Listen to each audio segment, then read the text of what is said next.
myself Jyoti Mayekar. So this is fourth lecture of alpha decay.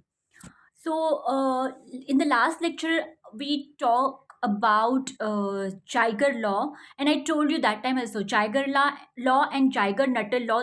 These two laws are different. Don't get confused between the two. Okay. So last time we have studied Geiger law. Today we are going to study Geiger-Nuttall law. In 1911, Geiger and Nuttall made an experimental study of relation between range of particle in air and half-life, or you can say decay constant of a number of alpha emitters. So basically, Geiger-Nuttall law, it is the relationship between range and half-life period of the radioactive element. Range, it is proportional to initial energy of the alpha particle. So in other words, we can say it is the relationship between energy, and we know that half-life period, it is given by 0.693 upon lambda. So half-life period and decay constant, they are also dependent. So you, in other words, you can also say energy is it is a relationship between energy and decay constant. So whatever way you want to frame it. Now they observed that the longest lived nuclides means nuclides which are having longer half-life period. Now we know that half-life period, it is 0.693 upon lambda. So if a particular radioactive substance, it has a longer half-life period, that means it has a less decay constant, less value of decay constant. Okay. So they observed that longest lived nuclides, that is the radioactive substances having smallest value of decay constant, emit the least energetic alpha particle, while shortest lived nuclides, they emit the most energetic alpha particles. And they gave a empirical law which is given by log lambda equals to a plus b log r, where lambda is decay constant, r is range of the alpha particle in air, and a and b are constants. Now if we plot a graph of log of lambda and log of r for different values of alpha emitters in three series, we know that we have a uranium series, thorium series, and actinium series, which are alpha emitters. So if we plot the graph for them, we get a graph like this, something like this. So it's a straight line graph. Okay. So here the values of a, it is same for all three, only value of b changes. That is how the graphs we get our parallel lines. Now according to Geiger's law, we know that Geiger-Nuttall law, it is different. Geiger law, it says that range, it is proportional to cube of velocity, where V is the velocity of emission of alpha particle. Now, if E is the energy of the alpha particle, we know that E, it is half mv square. That means energy is proportional to V square. If I take square root of this, it will be square e raised to half, it is proportional to V. And if I take then cube of it, then e raised to 3 by 2, it is proportional to V cube. Now, R is proportional to V cube, and E is proportional to e raised to 3 by 2 is proportional to V cube. That means R, it is proportional to e raised to 3 by 2. That is how I get this relation. Now taking log of both sides, so I will get log of R equals to log of R, it is proportional to log of e raised to 3 by 2. Now I know that log of a raised to b, it is nothing but b log a. That is how it is written over here, 3 by 2 log of e. And log R, I take a proportionality constant b dash equals to 3 by 2 log e. So in terms of energy also, we can write the Geiger-Nuttall law, and we maybe put it as in the form log lambda equals to a dash plus b dash log of e. Now what is the importance of this Geiger-Nuttall law?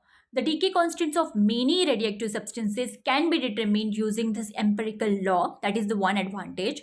And the ranges of alpha particles corresponding to the members of three series are found experimentally from Geiger-Nuttall relation, and the decay constants are also calculated using this formula.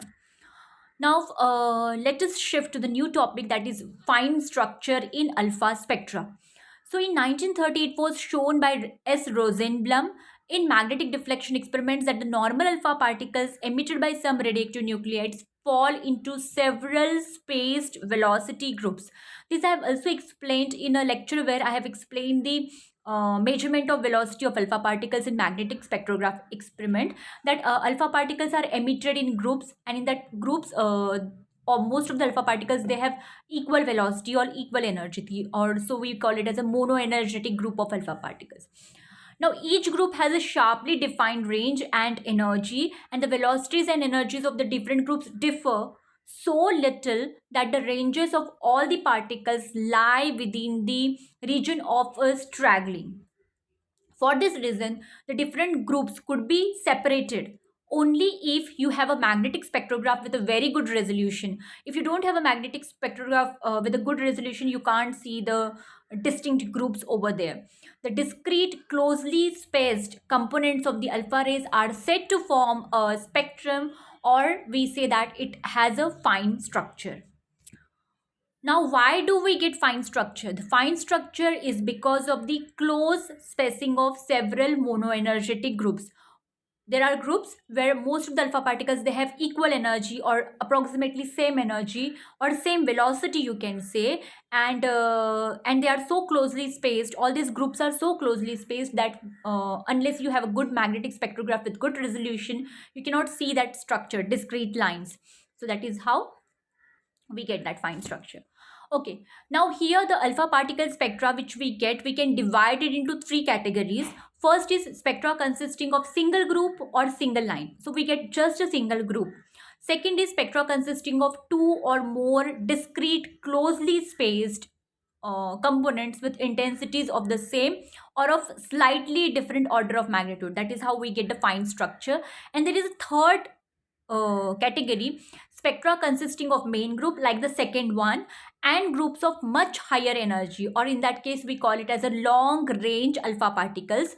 And this proportion or ratio of this long range alpha particle, it is very very less, 10 raised to minus 2 to 10 raised to minus 7. So you know that long range alpha particles, they are very very less in number as compared to the main group.